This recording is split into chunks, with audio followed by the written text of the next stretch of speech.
नमस्कार विद्यार्थी मित्रों, आप सभी कुशल होंगे एवं अपने स्वास्थ्य का ध्यान रखें। हम भारत के पर्यटन स्थल की विस्तृत से चर्चा कर रहे थे। यह टॉपिक पर मैंने इसलिए इतना भार दिया है कि ये कभी न कभी आपके जीवन में काम आने वाला है एवं प्रयोजनमूलक हिंदी के 4 गुण के प्रश्न पूछे जाने वाले हैं, जिनको आप याद कर सके। इसीलिए इस टॉपिक पर पूरे विस्तार से मैंने चर्चा की है, क्योंकि भारत एक ऐतिहासिक राष्ट्र है जहाँ एक लोकतांत्रिक देश होने के साथ साथ विविधता से भरा हमारा पूरा देश पूरे विश्व में गौरवान्वित है। तो आज हम आगे का टॉपिक पढ़ेंगे। ऐतिहासिक चित्रांकन। उत्तर प्रदेश अपने सुंदर और श्रेष्ठ ऐतिहासिक स्मारकों की बदौलत देश और विदेश से पर्यटकों को अपनी तरफ खींचता है। तो हम जानते हैं कि उत्तर प्रदेश में विश्व की अजायबी आगरा के ताजमहल तो विश्व भर में प्रख्यात है ही। शाहजहां ने मुमताज़ की याद में ताजमहल का निर्माण किया था, जो विश्व की अजायबी मानी जाती है। ऐसा दूसरा निर्माण आज तक नहीं हुआ है। उसे देखने के लिए दूर दूर देशांतर से लोग यहाँ पर आते हैं और उसके नज़ारे का भरपूर आनंद उठाते हैं। ताजमहल के अलावा झांसी, लखनऊ, मेरठ और अकबर द्वारा बनाया गया फतेहपुर सीकरी, यह भी बहुत प्रख्यात स्थल है। प्रतापगढ़, बाराबंकी, जौनपुर, महोबा और एक छोटा खेती प्रधान गांव देवगढ़ उत्तर प्रदेश के कुछ ऐसे क्षेत्र हैं जो इतिहास और संस्कृति के बारे में काफ़ी कुछ बयां कर जाते हैं। तो हम जानते हैं झांसी की रानी लक्ष्मीबाई, जिन्होंने अपनी झांसी को बचाने के लिए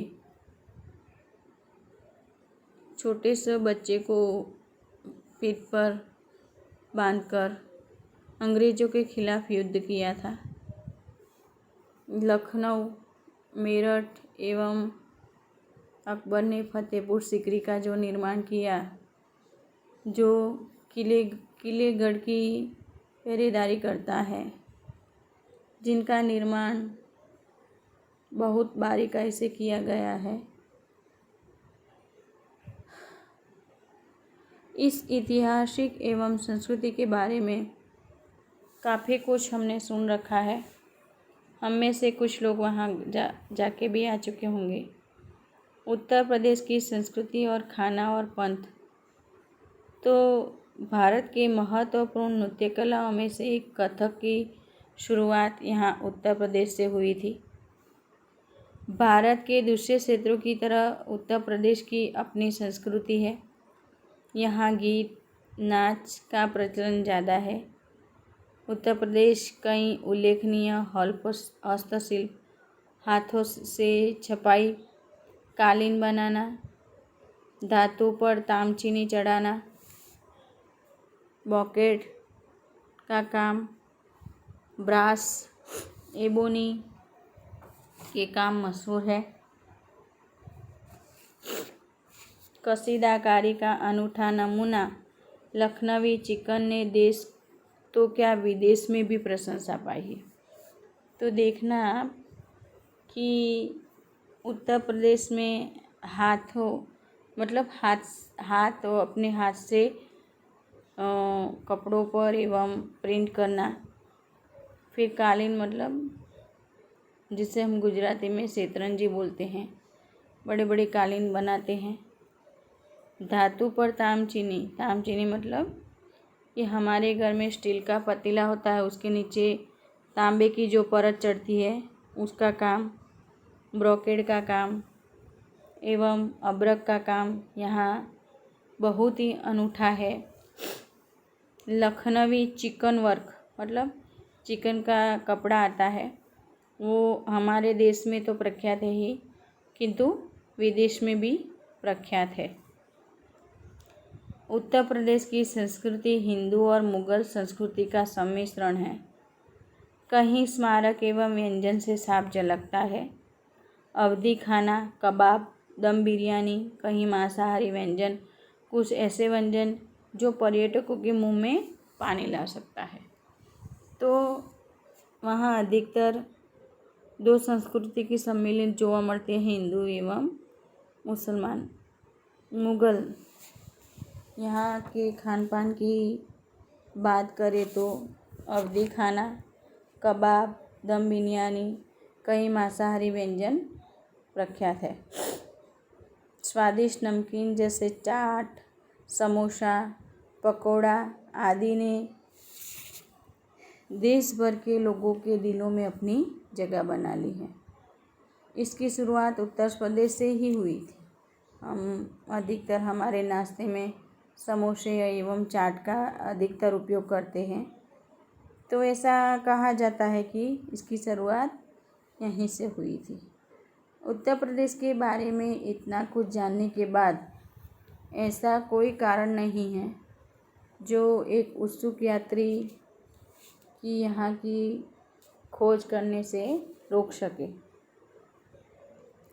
भारत के 10 प्रमुख केंद्र देखना, जैसे भारत में ख्यातनाम कुछ पर्यटक स्थल हैं, इनमें से 10 के यहाँ समझ दी गई है। कश्मीर हम जानते हैं, जिसने अपनी सुंदरता से पूरे विश्व को अपनी तरफ खींच रखा है। कश्मीर की दर्शनीय स्थलों में श्रीनगर, गुलमर्ग, डल झील, नागिन झील, परी महल, पहलगाम एवं सूर्यमन बर्फ से ढके हुए पहाड़ों के बीच में से बहती हुई बर्फ़ की नदियाँ, यह सब मन को मोह लेने वाली होती है। गोवा, तो गोवा का नाम सुनकर आप सभी चकित रह जाएंगे, क्योंकि गोवा जो मौज मस्ती करने एवं समुद्र तटों के बीच घूमने फिरने वाले शौकीन लोग यहाँ अपना आनंद उठाने के लिए यहाँ आते हैं। ओलाना किस म्यूज़ियम, चापोरा का किला, अन्य पर्यटन स्थल बहुत आकर्षण हैं। कन्याकुमारी को केप कोमोरिन के नाम से भी जाना जाता है। यहाँ पर हिंदू महासागर, अरब सागर और बंगाल की खाड़ी के जल का मिलन होता है। यहाँ से दिखने वाले सूर्यास्त का दृश्य मनोरम होता है। जयपुर और उदयपुर, राजस्थान में स्थित जयपुर एवं उदयपुर के किले आज भी हमें राजस्थानी संस्कृति की याद दिलाती है। कलात्मक वास्तु सुंदरता के लिए यह जाने जाते हैं। जयपुर तो खास उसे गुलाबी नगरी से भी हम जानते हैं। लेक पैलेस, दुनिया की सबसे सुंदर बड़ी बड़ी पिक्चरों का शूटिंग भी यहाँ पर राजस्थान में होता है। जयपुर में हवा मंडल भी वास्तुकला का उत्कृष्ट उदाहरण है, जिसे हम रेतगढ़ी एवं सूरजगढ़ी के नाम से भी प्रसिद्ध यह उदयपुर और जयपुर उत्कृष्ट उदाहरण माना जाता है। केरल, भारत के सर्वाधिक संपन्न संपन्न मतलब एवं शिक्षित। देखो भारत के सबसे सुप्रसिद्ध एवं सर्वाधिक संपन्न मतलब आर्थिक तौर पे एवं शिक्षित सभी राज्यों में से शिक्षित राज्य एक माना गया है तो केरल है और उसकी सुंदरता भव्य है। यहाँ खास तौर पर नारियल की फसल ज़्यादा होती है। यहाँ अधिकतर नारियल एवं चावल, नारियल के तेल, चावल आदि से जाना जाता है। दिल्ली भारत का केंद्र शासित प्रदेश एवं देश की राजधानी। यहाँ पर इंडिया गेट, जहाँ से विदेशों में समुद्री तट पर आना जाना होता है। राष्ट्रपति भवन, जामा मस्जिद जो विश्व की एक बड़ी मस्जिदों में से एक मानी जाती है। कुतुब मीनार जिसके नाम से ही हम खुश हो जाते हैं। ऐसे ऐसे अनेक प्रकार के पर्यटक स्थल भारत में पाए जाते हैं। दार्जिलिंग जो पहाड़ों से घिरी राजधानी है, जो कि समुद्र तल से 2134 मीटर पर स्थित है। यहाँ पर स्थित चाय के बागानों के लिए दुनिया भर में प्रसिद्ध माना जाता है। मैसूर की मिठाई का नाम आपने सुना ही होगा, जो गुजरातियों की पसंद भी है एवं कई बार शादी जैसे प्रसंगों में हम बनाते हैं तो उसी के नाम पर से मैसूर कर्नाटक की सांस्कृतिक राजधानी जो अपने महलों के लिए जाने जाती है। मैसूर के महल, यहाँ पर स्थित मैसूर का महल विश्व प्रसिद्ध है। इस महल को अम्बाविला, ध्यान रखना विद्यार्थी मित्र, प्रश्न पूछा जाएगा, अम्बाविला के नाम से प्रसिद्ध है यहाँ का महल। इस महल को देखने के लिए प्रतिवर्ष लगभग 2.7 लाख लोग पर्यटक हर साल यहाँ पर आते हैं। यह महल इतना बड़ा है कि हम जैसे लोग, कुछ अनजान लोग चले जाए तो वहाँ भूले भी पड़ सकते हैं। अजंता एवं इलोरा, तो हमने 11वीं कक्षा में भी इस पाठ को पढ़ा था। महाराष्ट्र के औरंगाबाद जिले में स्थित चट्टानों को काटकर बनाई गई।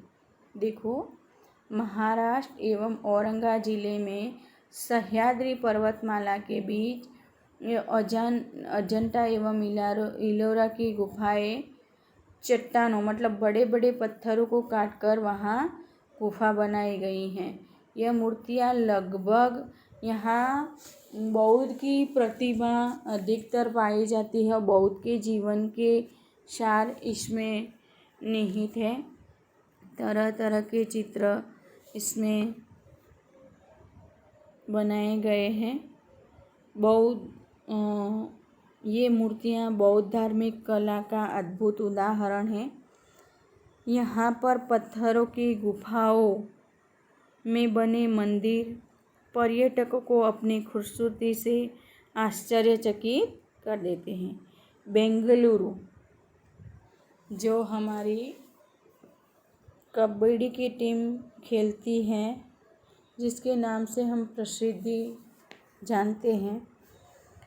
बेंगलोर भारत की संस्कृति विविधता प्राकृतिक सौंदर्य के लिए हमेशा पर्यटकों का आकर्षण का केंद्र रहा है।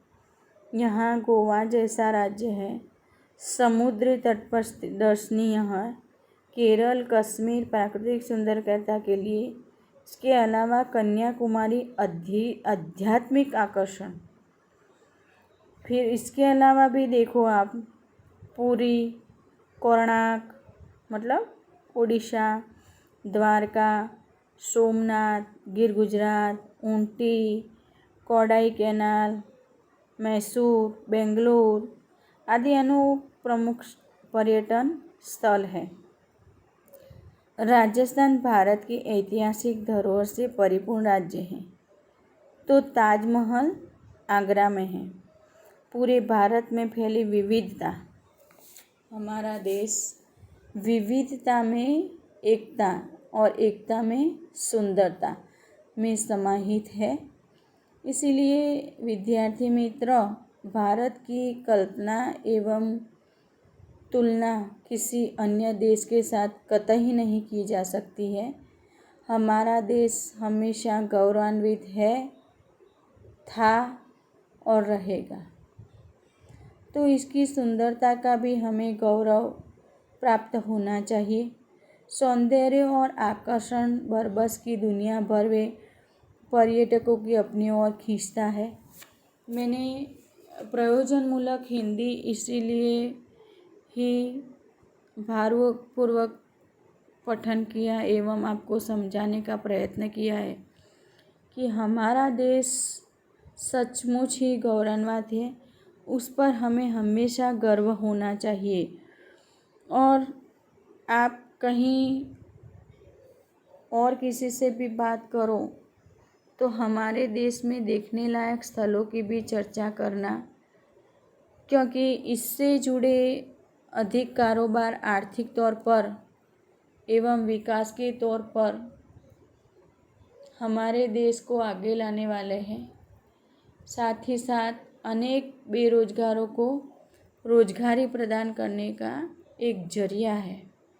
क्योंकि हम जानते हैं विद्यार्थी मित्र कि जो भी पर्यटक इन्हीं स्थलों पर घूमने जाते हैं तो कहीं न कहीं तरह से, किसी न किसी तरह से आर्थिक तौर पर हमारे विकास में मदद करता है। जैसे बाहर होटल में रुकना, गाड़ियाँ ले जाना लाना, खाना पीना, होटलों में रुकना, उनकी सुविधाएं प्रदान करना, ये बात सरल नहीं है। लेकिन सरकारी मुआवजे पर कुछ गाड़ियों का भी बंदोबस्त हो सकता है।